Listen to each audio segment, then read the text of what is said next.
Hey guys, कैसे हैं आप लोग। मैं हूं शुभम और आप देख रहे हैं फैंटेसी एक्सप्रेस का यूट्यूब चैनल। इस वीडियो में हम बात करने वाले हैं पुनेरी पल्टन और दबंग दिल्ली के बीच में होने वाले विवो प्रो कबड्डी 2023 के 30th मैच के बारे में। तो दिन का ये दूसरा मुकाबला रहने वाला है जो 9 PM से खेला जाएगा और श्री शिव छत्रपति स्पोर्ट्स कॉम्प्लेक्स पुणे में यह मुकाबला होने वाला है। एक तरफ है पुनेरी पल्टन, दूसरी तरफ है दबंग दिल्ली केसी। और अगर हम बात करें इस सीजन दोनों टीमों के परफॉर्मेंस की, तो दबंग दिल्ली ने इस सीजन खेले हैं 4 मुकाबले, जिसमें से ये 2 में जीते हैं। वहीं पुनेरी पल्टन अपने 4 में से 3 मुकाबलों में जीती हुई है। तो अगर हम देखें टॉप टीम्स में, तो पुनेरी पल्टन का भी नाम आ रहा है, उस हिसाब से वो खेल भी रहे। दबंग दिल्ली इस टाइम पे थोड़ी बॉटम टीम्स की कैटेगरी में, तो इस चीज का ध्यान रखेंगे, आगे चीजों को समझेंगे और आपको दोनों टीमों का डिफेंस और रेडिंग डिपार्टमेंट समझा के एक बढ़िया टीम बना के दूंगा। सबसे पहले एक अपडेट आपको कहां पे मिलेगा, तो अपडेट आपको मिलेगा हमारे टेलीग्राम चैनल पे। कबड्डी एक्सप्रेस का टेलीग्राम चैनल है और इससे जुड़ने का सबसे आसान तरीका है कि टेलीग्राम पे जाइए और ये चैनल सेक्शन में कबड्डी एक्सप्रेस को आप सर्च कर लीजिए @ लगा के, या फिर एक और आसान तरीका है, कमेंट सेक्शन में लिंक दिया हुआ है टेलीग्राम का, डायरेक्टली क्लिक करिए और ज्वाइन करिए। ठीक है, हम इस मैच को कहां पे खेलेंगे, वो खेलेंगे My511 एप्लीकेशन पे। क्यों खेलेंगे? ट्रस्टेड एप्लीकेशन है, 28% आपका जो GST है वो यहां पे नहीं लगता, जो भी लगता है ये आपको रिटर्न कर देते हैं आपके वॉलेट में। और इसके अलावा एंट्री फी भी बहुत ज्यादा नहीं है, आपके लिए छोटे से छोटे और बड़े से बड़े कॉन्टेस्ट यहां पे खेलने को मिलते हैं और इंस्टेंट विड्रॉल। इसके अलावा पेटीएम वॉलेट से आपको 100 रुपए एक्स्ट्रा बैक मिलते हैं। तो बहुत सारे ऑफर है, आप जाइए एक बार इस ऐप पे खेल के देखिए कबड्डी, आपको मजा आने वाला है। ठीक है, इसका लिंक भी मैंने आपको कमेंट सेक्शन में दे दिया है, यानी जस्ट टेलीग्राम के लिंक के नीचे आपको My511 का लिंक मिलेगा। रेफर कोड FX लगाने पे आपको बोनस प्लस गिव अवेज भी मिलेंगे, तो ये कोड लगाना मत भूलना। रेफर कोड FX लगाइए, FX फैमिली का हिस्सा बनिए और एंजॉय कीजिए बोनस को और गिव अवेज को। अगर हम बात करें इस मैच की, तो सबसे पहले हम देखेंगे दबंग दिल्ली का रेडिंग डिपार्टमेंट पुनेरी पल्टन के डिफेंस के सामने कैसा खेलने वाला है और कौन कौन से प्लेयर आपके लिए इस मैच में ज्यादा इंपॉर्टेंट रहने वाले हैं। तो सबसे पहले हम बात करेंगे रेडर्स की, दबंग दिल्ली के रेडर्स। दबंग दिल्ली के रेडर्स कौन कौन है? दबंग दिल्ली के रेडर्स मोस्टली, बल्कि सारे ही, अगर सब्स्टिट्यूट का इस्तेमाल ये ना करे, एक आधी प्लेयर इनके पास लेफ्ट होगा, बाकी सारे राइटी रेडर है, नवीन भी, आशु भी, मीतू भी।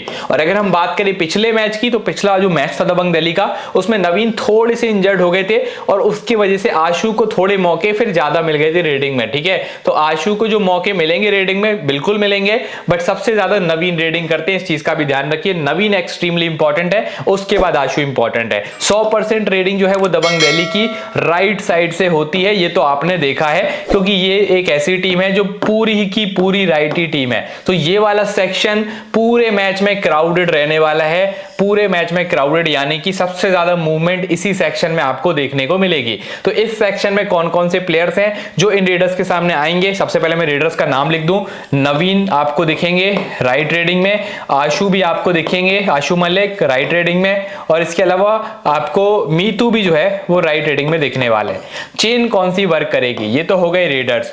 चेन्स कैसी आएंगी? सबसे पहले एक चेन रहेगी शादलू, मतलब मोहम्मद रजा चियानी, जिनको हम शादलू भी बोलते हैं, शादलू और मोहित गोयत की। ठीक है, ये सबसे पहली चेन रहने वाली है और इस चेन को फायदा ये है कि दोनों ही जो है डिफेंस में एक्टिव रहते हैं। मतलब ये एक ऐसे रेडर है मोहित गोयत जो डिफेंस में बहुत पार्ट लेते हैं, तो मोहित गोयत भी आपको अच्छे खासे डिफेंस पॉइंट दे सकते हैं इस मैच में, टैकल पॉइंट्स, और ये तो वर्ल्ड का आप कह सकते हैं कि बेस्ट लेफ्ट कॉर्नर है और ये आपको पॉइंट देगा ही देगा, लॉन्ग टर्म में देगा ही देगा। शादलू और गोयत की चेन है, बहुत ही स्ट्रॉन्ग चेन है। उसके बाद आपको यहाँ पे एक फ्री रेडर दिखेगा, जैसे पंकज मोहित है, ठीक है, जो प्रेशर बनाएंगे इन रेडर्स पे, पर उन पे अटैक नहीं करेंगे, डिफेंस नहीं करेंगे। उसके बाद आपको एक चेन दिखेगी संकेत सावंत और अभिनेश नटराजन की। ठीक है, ये सेकंड चेन है। पहली चेन शादलू और गोयत की है, फिर एक फ्री रेडर पंकज मोहित है, और फिर दूसरी चेन है संकेत सावंत और अभिनेश नटराजन की। ठीक है, तो इस टाइप से ये चेन होगी और इस चेन में संकेत सावंत थोड़े से सामने पड़ेंगे इन रेडर्स के, तो उनके अटैक करने के चांस थोड़े से कम है।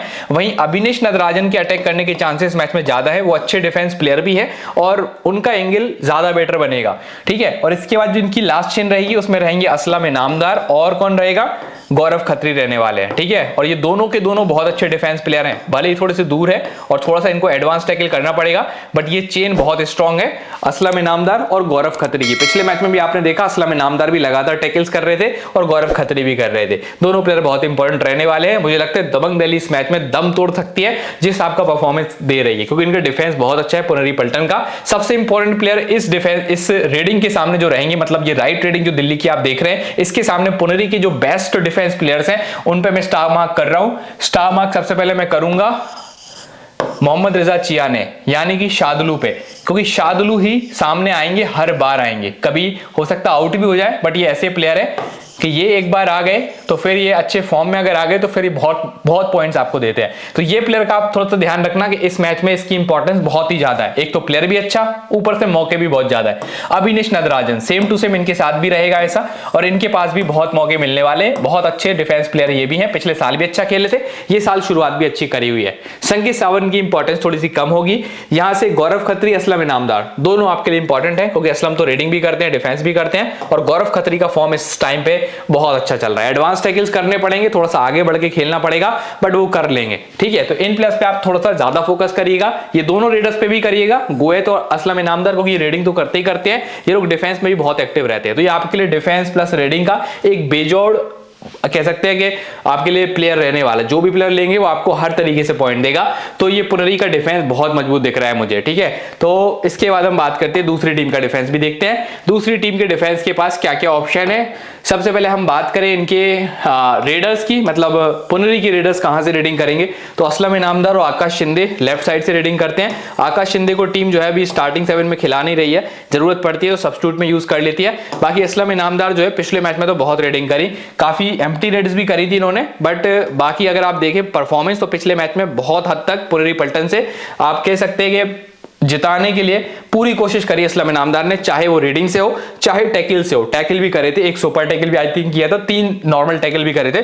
असलम इनामदार दोनों लिहाज से एक बेहतरीन ऑलराउंडर साबित हो रहे टीम के लिए। लेफ्ट से रेडिंग करेंगे, ऑलमोस्ट 50% ऑफ द रेड्स आप लेफ्ट साइड से देखने वाले हैं इस टीम की, पुनेरी पल्टन की। और राइट साइड से रेडिंग करेंगे मोहित गोयत और पंकज मोहित है। ठीक है, तो ये भी लगभग 50% के आसपास रेडिंग आप मान के चलो, यानी इस टीम की पुनेरी पल्टन की रेडिंग जो है वो लेफ्ट और राइट दोनों से लगभग बराबर है। तो इस साइड पड़ेंगे आशीष। पिछले मैच में आशीष की परफॉर्मेंस बहुत अच्छी थी, फर्स्ट मैच के हिसाब से अगर आप देखें इस सीजन का खेला, और लगभग 4 से 5 सक्सेसफुल टैकल किए थे इन्होंने। ठीक है, याद नहीं आ रहा एग्जैक्ट, बट अच्छा परफॉर्मेंस दे रहे थे। और पूरे मैच में अगर आप देखें दिल्ली की तरफ से कोई एक डिफेंस प्लेयर बार बार हाईलाइट हो रहा था तो वो आशीष हो रहा था। तो मुझे लगता है इस मैच में भी अपनी जो फॉर्म है उसको कंटिन्यू रखेंगे ये, और इस लिहाज से इंपॉर्टेंट रहेंगे, क्योंकि दोनों कॉर्नर्स पे बराबर रेडिंग आनी है। और आशीष का परफॉर्मेंस जिस हिसाब से पिछले मैच में था, मैं इनको बिल्कुल भी नहीं छोड़ने की सलाह दूंगा, आप इनको जरूर टीम में पिक करिए। उसके बाद अगर आप देखें आशु मलिक है इनके पास, मीतू शर्मा है। मीतू शर्मा तो कुछ खास परफॉर्मेंस दे नहीं रहे, ना रेडिंग में ना डिफेंस में। वहीं अगर आशु मलिक की बात करें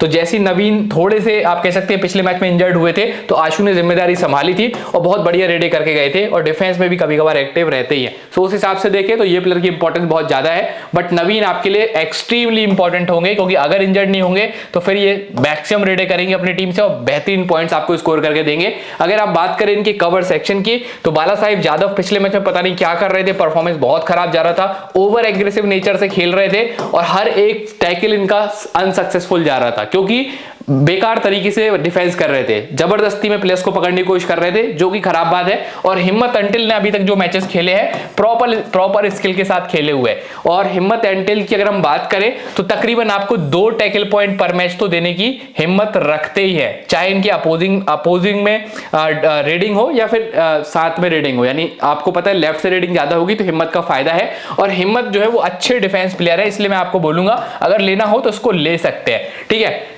किसको नहीं लेना है? मीतू शर्मा को नहीं लेना है, बाला साहिब यादव को नहीं लेना है आपको। ठीक है, और बाकी आपको योगेश पे भी थोड़ा सा कम कंसंट्रेशन रखना है। आशीष का परफॉर्मेंस पिछले मैच में बहुत दमदार था, उनके साथ ही आपको जाना है। ठीक है, तो ये हो गया डिफेंस दिल्ली का अगेंस्ट पुनेरी पल्टन के रेडर्स। ठीक है, अब इसमें ज्यादा समझाने के लिए कुछ है नहीं, क्योंकि दोनों साइड से रेडिंग बराबर है, तो मैं आपको ये नहीं बोलूंगा कि भाई इस प्लेयर की ज्यादा इंपॉर्टेंस है।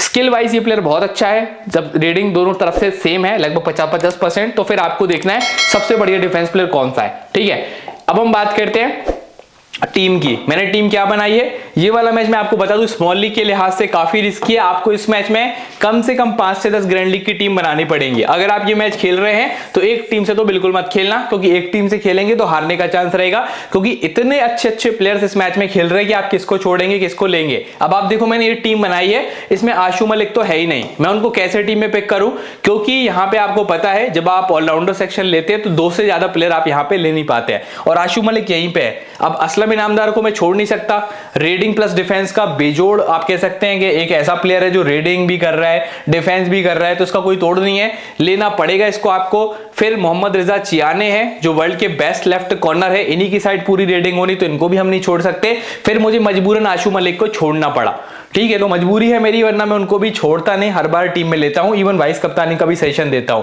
बट अभी जो कंडीशन बन रही है, प्लेयर बहुत अच्छे अच्छे हैं, तो आशु मलिक छूटेंगे।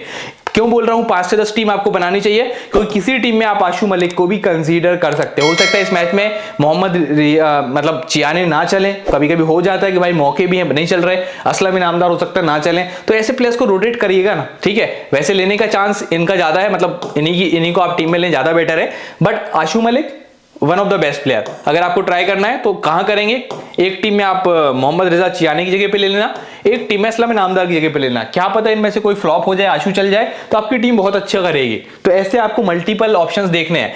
नवीन को मैंने टीम में लिया, अब कैप्टन इनको नहीं करा, मैंने वाइस कप्तान मोहित गोयत को कर दिया। गोयत क्योंकि टैकल्स में भी पार्ट ले रहे हैं और मूवमेंट भी बढ़िया कर रहे हैं, रेडिंग वेडिंग कर रहे हैं, तो दोनों तरीके से पॉइंट दे रहे हैं। अगर आपको करना है वाइस कप्तान तो नवीन भी बहुत अच्छे ऑप्शन है। थोड़ा सा वाइस कप्तान में मैं कंफ्यूज हूं, मेरे पास 4 ऑप्शन है, असलम इनामदार भी है, नवीन कुमार भी है, मोहम्मद रिजा चियाने भी हैं और मोहित गोयत हैं। यही सबसे बेस्ट ऑप्शन है कप्तानी वाइस कप्तानी के, चारों के चारों, 2 नहीं चारों के चारों, ठीक है। फिर भी मैंने कोशिश करी है कि मैं असलम इनामदार और मोहित गोयत को कैप्टन वाइस कैप्टन रखूं, पर इसका मतलब ये नहीं कि ये लोग परफॉर्म नहीं कर सकते, ये लोग भी बहुत अच्छे डिफेंस प्लेयर और रेडर्स हैं, ठीक है। फिर मैंने अपनी टीम में अभिनेश नटराजन को लिया हुआ है। गौरव खत्री का गेम प्ले मुझे अच्छा लगा तो मैंने इनको टीम में जगह दी है, और पिछले मैच में आशीष की परफॉर्मेंस मुझे काफी इंप्रेसिव लगी, अच्छा खेल रहे थे, तो इनको मैंने टीम में शामिल किया है। आप चाहे तो योगेश को ले सकते हैं, पर कोई तुक नहीं बनता, दोनों साइड लगभग बराबर रेटिंग है, तो जो अच्छा फॉर्म में प्लेयर है उसी के साथ जाइए, वही आपके लिए बेटर होगा। कैप्टन मेरी असलम इनामदार, वाइस कप्तान गोयत है, इसके अलावा इन दोनों के साथ भी आप जा सकते हैं, मोहम्मद रिजा चियाने और नवीन कुमार के साथ। ये मैच थोड़ा सा रिस्की है स्मॉल लीग के लिहाज से, तो बोलूंगा ग्रैंड लीग पे ज्यादा फोकस करना, 5 से 6 टीम या 10 टीम जरूर बनाना इस मैच में, जीतने के चांसेस ऐसे मैचेस में ज्यादा होते हैं जहां पे आपको कम से कम 1 से 2 बड़े प्लेयर छोड़ने पड़े। ये मेरा वीडियो था जिसमें मैंने आपको हर एक चीज समझाई। अगर आपको ये वीडियो थोड़ा भी अच्छा लगता है तो प्लीज लाइक शेयर सब्सक्राइब करते रहिए। लाइक शेयर सब्सक्राइब आपको रोज करना है, और उसी से हमारा मोटिवेशन बना रहता है और आपके लिए जबरदस्त वीडियोस लाते रहते हैं। अभी फिलहाल के लिए इतना ही, मिलते हैं नेक्स्ट वीडियो में, तब तक के लिए बाय बाय।